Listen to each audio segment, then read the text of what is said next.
नमस्कार, न्यूज हरियाणा पर आपका स्वागत है। मैं हूं आपके साथ हेमंत कुमार और चलिए रुक करते हैं फटाफट खबरों का।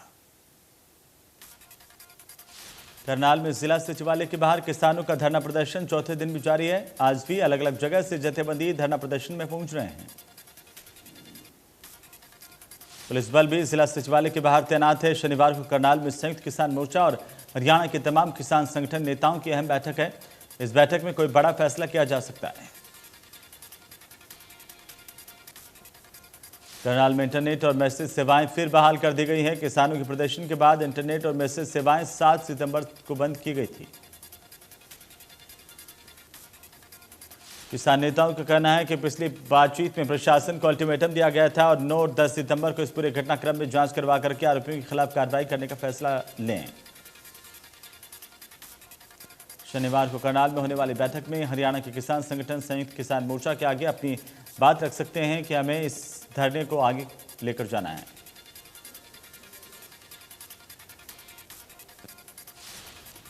उधर कोसली में नेशनल हाईवे 71 के पास रोहडाई मोड़ पर किसान मजदूर की पंचायत हुई है, जहां पर 3 कृषि कानूनों के खिलाफ किसानों और मजदूरों ने पंचायत की। पंचायत में सैकड़ों की संख्या में किसान मौजूद हैं, जिसे देखते हुए पुलिस बल के साथ फायर ब्रिगेड और एम्बुलेंस भी तैनात की गई है। दिल्ली में केंद्रीय राज्य मंत्री कृष्णपाल गुर्जर ने टोक्यो पैरालंपिक में मेडल जीतने वाले फरीदाबाद के खिलाड़ी मनीष नरवाल और सिंहराज अधाना का अभिनंदन किया। कृष्णपाल गुर्जर दोनों खिलाड़ियों के साथ नाश्ता किया। उन्होंने कहा कि मनीष नरवाल और सिंहराज अधाना ने न केवल उनकी लोकसभा का बल्कि पूरे देश का सम्मान बढ़ाया है। कैथल में महाराजा मिहिर भोज जयंती के कार्यक्रम में हंगामा हुआ है। समाज के युवाओं ने कार्यक्रम में पहुंचे बीजेपी विधायक लीलाराम गुर्जर और सांसद नायब सैनी का विरोध किया। इस कार्यक्रम में जैसे ही सांसद नायब सैनी मंच पर संबोधित करने लगे, तभी समाज के युवाओं ने तेज आवाज में डीजे पर डांस करते हुए विरोध जताया। विरोध के दौरान युवाओं ने 30 मिनट तक सड़क पर जाम लगा दिया।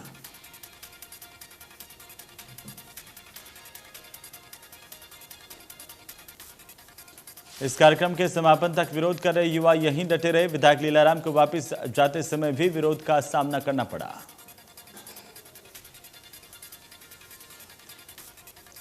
भिवानी का चौधरी बंशीलाल विश्वविद्यालय आने वाले समय में देश के प्रमुख विश्वविद्यालयों की श्रेणी में गिना जाएगा। चौधरी बंशीलाल विश्वविद्यालय के कुलपति प्रोफेसर आर के मित्तल ने इंडिया न्यूज हरियाणा से खास बातचीत में जानकारी दी और बताया कि CBLU में नए शैक्षणिक सत्र में कुल 41 कोर्सेज में लगभग 2000 छात्र पढ़ाई करेंगे। विश्वविद्यालय का नवनिर्मित भवन परिसर अत्याधुनिक सुविधाओं से लैस होगा। विज्ञान की कक्षाएं नए भवन में शुरू होंगी।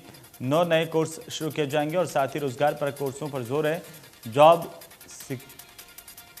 सीकर्स नहीं, जॉब प्रोवाइडर्स तैयार किए जाएंगे।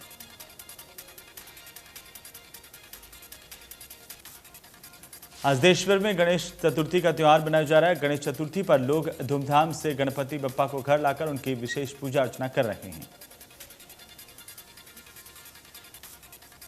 पंजाब के लुधियाना शहर में 10 दिन में 3 फीट ऊंचाई के साथ 200 किलो बेल्जियम चॉकलेट से गणेश जी की मूर्ति तैयार की गई है।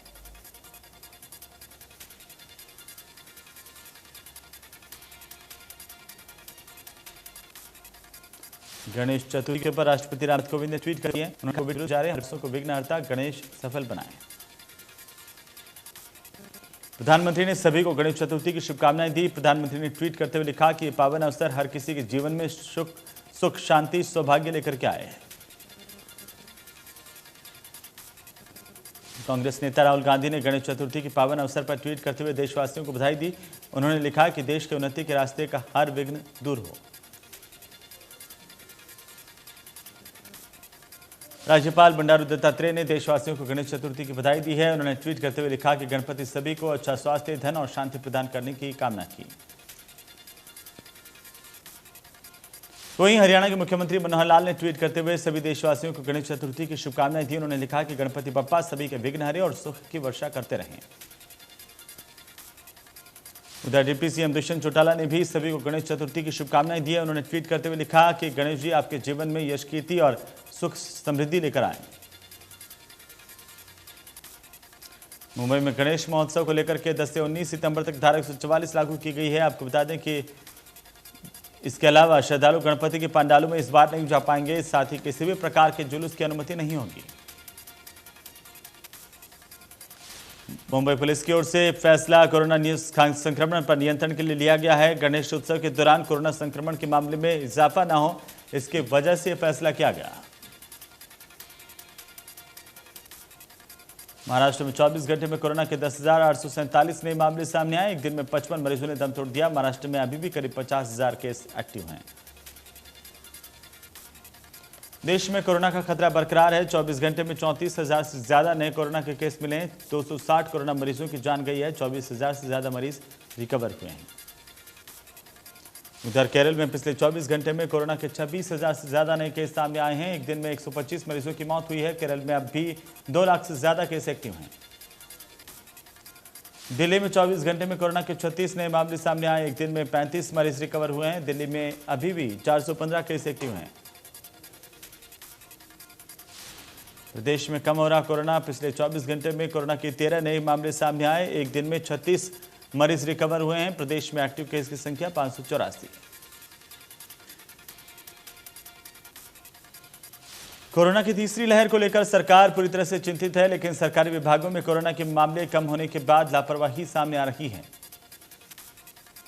कुरुक्षेत्र के बस अड्डे पर जनता तो दूर, कर्मचारी और अधिकारी भी बिना मास्क के ही नजर आते हैं। आपको बता दें कि ऐसे में तीसरी लहर से कैसे आम जनता को बचाया जा सकेगा, ये चिंता का विषय बना हुआ है।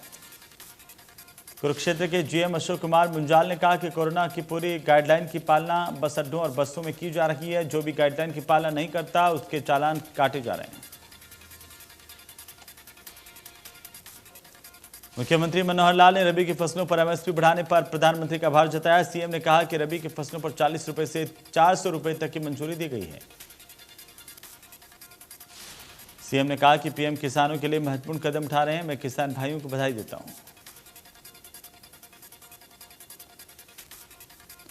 गन्ना किसानों के लिए प्रदेश सरकार का बड़ा फैसला। गन्ने के दामों में 12 रुपए की बढ़ोतरी। प्रदेश में गन्ने का रेट अब 362 रुपए प्रति क्विंटल हुआ। कृषि मंत्री जेपी दलाल ने की बढ़े हुए दामों की घोषणा। इस दौरान सहकारिता मंत्री डॉक्टर बनवारी लाल साथ में मौजूद रहे।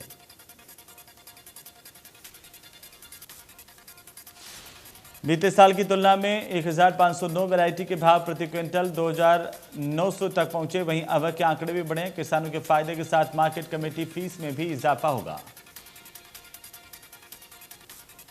केंद्र सरकार की ओर से विभिन्न फसलों पर एमएसपी बढ़ाए जाने का किसानों ने स्वागत किया। किसानों का कहना है कि एमएसपी हर साल बढ़ाई जानी चाहिए। इससे किसानों की आर्थिक स्थिति मजबूत होगी और किसान खुशहाल होगा। गुरुग्राम नगर निगम में मेयर और एससी रमेश शर्मा के बीच विवाद लगातार तूल पकड़ता जा रहा है। एससी रमेश शर्मा के निलंबन के बाद अब कर्मचारी और अधिकारियों ने हल्ला बोला है। कर्मचारियों और अधिकारियों ने नगर निगम में 12 घंटे के लिए पेन डाउन हड़ताल की है। रमेश शर्मा के समर्थन में अन्य यूनियन भी आगे आई हैं। उधर अंबाला में मेयर शक्ति रानी शर्मा ने नगर निगम में जनता की समस्याओं को सुना। इस दौरान नगर निगम के अधिकारी मौजूद रहे। जनता दरबार में मेयर के सामने 252 शिकायतें रखी गई, जिनमें से 22 शिकायतों को पेंडिंग में रखा गया और बाकी का मौके पर निपटारा किया गया है। अधिकारियों को निर्देशित किया गया है कि जनता की समस्याओं को पेंडिंग नहीं रखा जाए। खुले दरबार का फायदा जनता के साथ पार्षदों को भी मिल रहा है, क्योंकि लोग निगम के चक्कर काटने के बाद पार्षदों के पास पहुंचते थे, लेकिन अब पार्षद भी खुश नजर आ रहे हैं। खुले दरबार में समस्याओं के निपटान के लिए मेयर शक्ति रानी शर्मा पूरी तरह से गंभीर दिखी। मेयर शक्ति रानी शर्मा ने कहा कि जनता में जागरूकता की कमी है, इस पर भी ध्यान दिया जाएगा। राज्यपाल बंडारू दत्तात्रेय ने कहा कि राष्ट्रीय शिक्षा नीति 2020 शिक्षा में गुणवत्ता के सुधार के साथ साथ सर्वांगीण विकास में सहायक सिद्ध होगी।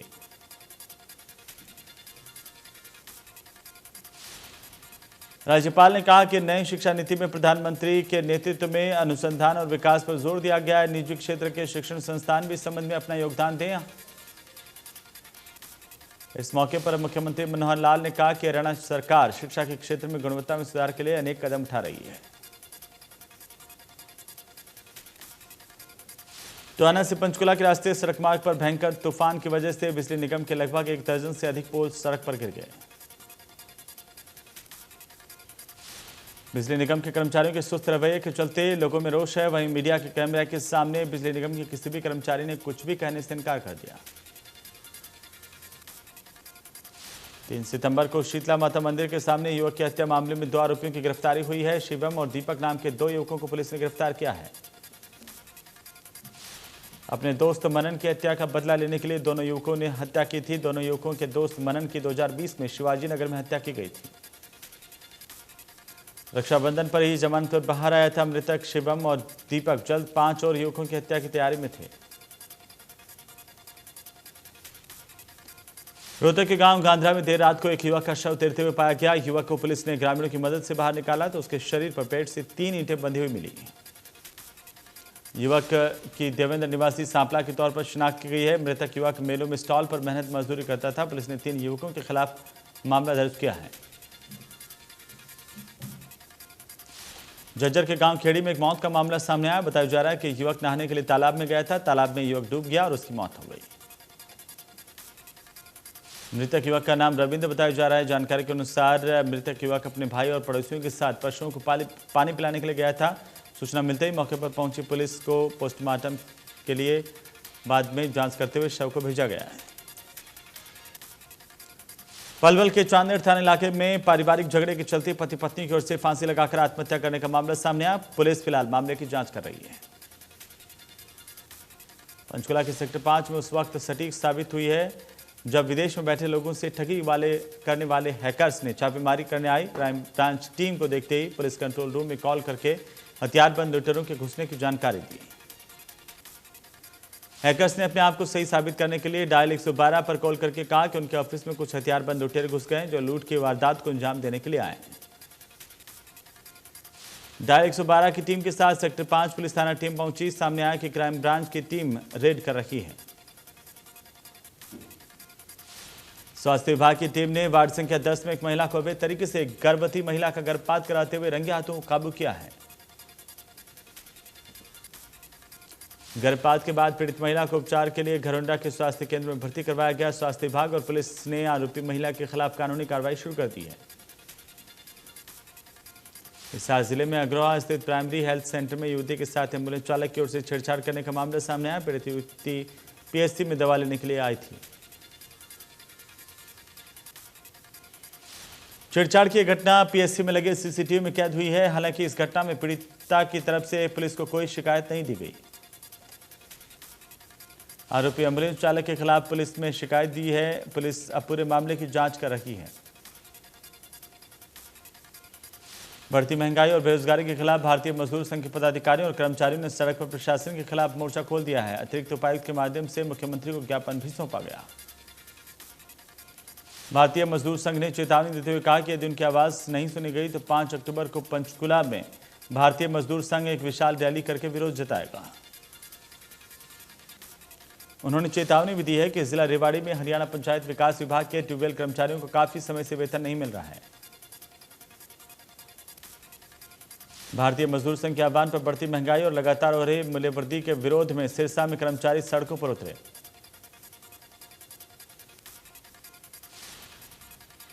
उधर कर्मचारी रोष समाप्त करते हुए सिरसा के लघु सचिवालय पहुंचे, जहां पर सरकार के खिलाफ जमकर नारेबाजी की गई। कर्मचारियों ने अपनी मांगों से संबंधित मांग पत्र अधिकारियों को सौंपा।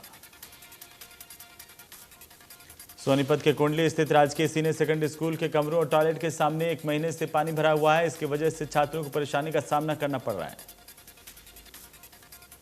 कई बार शिकायत देने के बावजूद भी कोई कार्रवाई नहीं की जा रही है। वहीं ना तो स्थानीय विधायक और ना ही शिक्षा विभाग के अधिकारी इस ओर ध्यान दे रहे हैं। इस स्कूल में कई बार हादसे हो चुके हैं। गंदे पानी के चलते न केवल स्वच्छता को पलीता लग रहा है बल्कि बच्चे डेंगू और मलेरिया जैसे खतरनाक बीमारियों के भी शिकार हो रहे हैं। सोनीपत में पानी की समस्या को लेकर लोगों ने जाम लगा दिया। पुरखास रोड पर गौशाला के पास मुख्य मार्ग पर लोगों ने जाम लगाकर प्रदर्शन किया।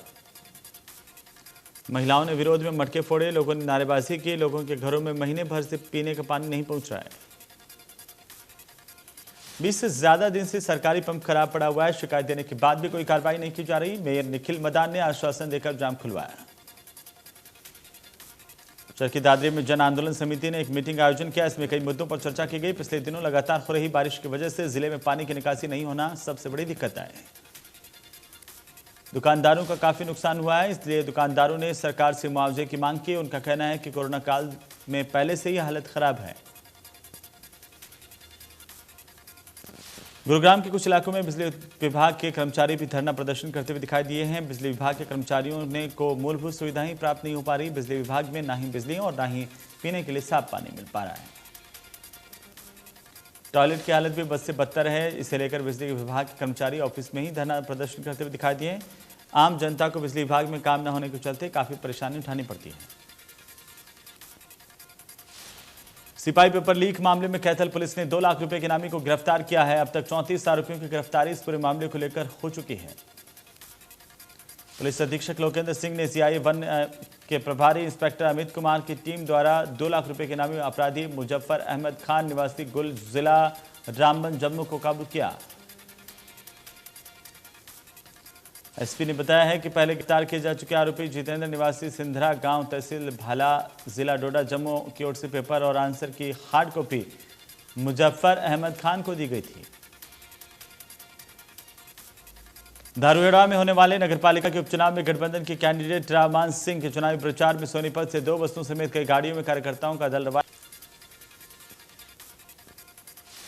उधर करनाल के अनाज मंडियों में धान की आवक शुरू हो गई है। मंडियों में धान की पूसा 1509 किस्म के अच्छे दाम मिलने से किसानों के चेहरे पर खुशी है।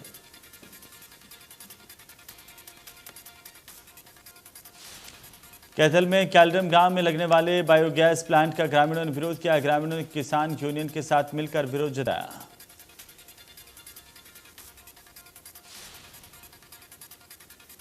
किसानों का कहना है कि गांव की जमीन का निजीकरण नहीं करने दिया जाएगा। करोड़ों की जमीन बिना अनुमति निजी हाथों में दी जा रही है।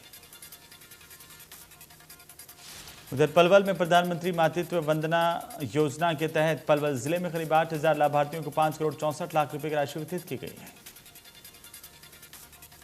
आंगनबाड़ी केंद्रों के माध्यम से गर्भवती महिलाओं और स्तनपान करवाने वाली माताओं को योजना के बारे में जागरूक करना है, ताकि महिलाएं योजना का लाभ उठाकर पौष्टिक आहार ले सकें।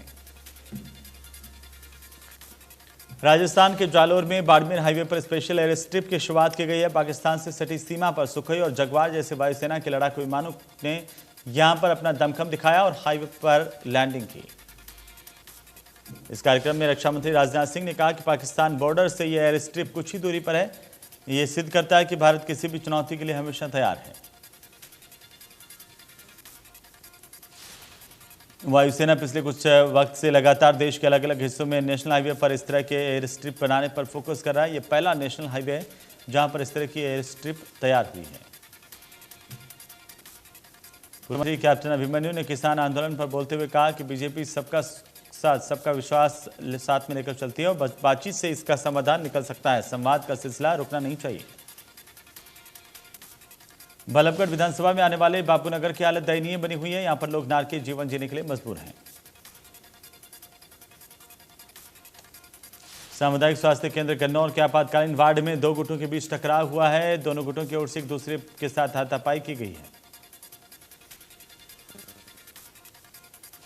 झगड़े की तस्वीर अस्पताल में लगे सीसीटीवी में कैद हुई है और आपको बता दें कि इसी बीच अस्पताल प्रबंधन की ओर से मामले की सूचना थाना गन्नौर में दी गई। सूचना के बाद तुरंत पुलिस मौके पर पहुंची, मामले को शांत करवाया। टोहाना के डांगरा रोड पर स्थित किसान रेस्ट हाउस के एयर कंडीशन में सांप निकलने से हड़कंप मच गया। 1 घंटे की कड़ी मशक्कत के बाद इस सांप को बाहर निकाला गया। देश का पहला न्यूक्लियर मिसाइल ट्रैकिंग जहाज आईएनएस ध्रुव आज लॉन्च किया जाएगा। यह मिसाइल को ट्रैक करने के साथ साथ पृथ्वी की निचले कक्षा में सैटेलाइट्स की निगरानी भी करेगा। इस तकनीक से लैस भारत दुनिया का 5वां देश बन जाएगा। इसके जरिए दुश्मन के सैटेलाइट्स, मिसाइल की क्षमता और टारगेट से उसकी दूरी का पता लगाया जा सकता है।